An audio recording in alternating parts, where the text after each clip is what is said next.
സംസ്ഥാനത്ത് വെളിച്ചെണ്ണയുടെയും തേങ്ങയുടെയും വില കുത്തനെ വർദ്ധിക്കുന്നു. കഴിഞ്ഞ ഒരാഴ്ചയ്ക്കിടെ വെളിച്ചെണ്ണയ്ക്ക് 40 രൂപയും തേങ്ങ കിലോയ്ക്ക് 20 രൂപ വരെയുമാണ് വർദ്ധിച്ചത്. കഴിഞ്ഞ 30 വർഷത്തിനിടെ തേങ്ങയ്ക്ക് ഇത്ര വില വർധനവുണ്ടാകുന്നത് ആദ്യമാണെന്നാണ് വ്യാപാരികൾ പറയുന്നത്. ആദ്യം 39 രൂപയായിരുന്നു.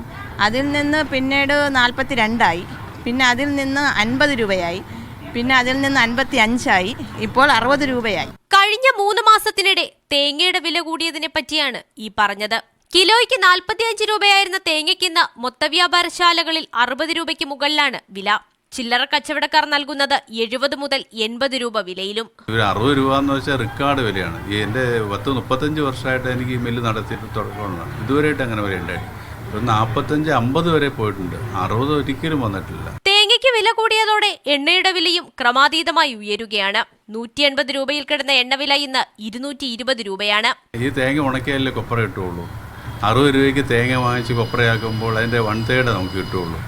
അപ്പോൾ അതുകൊണ്ടാണ് കൊപ്രയുടെ വിലയും അതുപോലെ കൂടി. അതുകൊണ്ടാണ് വെളിച്ചെണ്ണയ്ക്ക് വില കൂടാൻ കാരണം. ഒരു തരത്തിലും ഒഴിച്ചുകൂടാൻ കഴിയാത്ത തേങ്ങയ്ക്കും എണ്ണയ്ക്കും വില കൂടിയതോടെ താളം തെറ്റിയിരിക്കുന്നത് സാധാരണക്കാരുടെ ബജറ്റാണ്. സാധാരണക്കാരൻ്റെ ഒരു ബഡ്ജറ്റ് ഉണ്ട് ഇന്ന്. ആ ബഡ്ജറ്റിനപ്പുറമായി കൊണ്ടിരിക്കുകയാണ് എണ്ണയുടെയും തേങ്ങയുടെയും വില എന്ന് പറയുന്നത്. ഭയങ്കര വില കയറ്റമാണ്. ഇപ്പോൾ എങ്ങനെയാണ് സാധാരണ ഇത്രയും കൂടത്തില്ലായിരുന്നു. ഇത്രയും ദിവസം ഒന്നും കൂടി നിൽക്കുന്നത് ആദ്യമായിട്ടാണ്. എന്താണെന്നൊന്നും ഇവിടുത്തെ കിട്ടുന്നില്ല. തമിഴ്നാട്ടിലും മൈസൂരിലും കർണാടകയിലുമൊക്കെ തേങ്ങയുടെ ഉൽപാദനം കുറഞ്ഞതോടെ അവിടെ നിന്നും കയറ്റി അയക്കുന്ന തേങ്ങയുടെ വില കൂടി.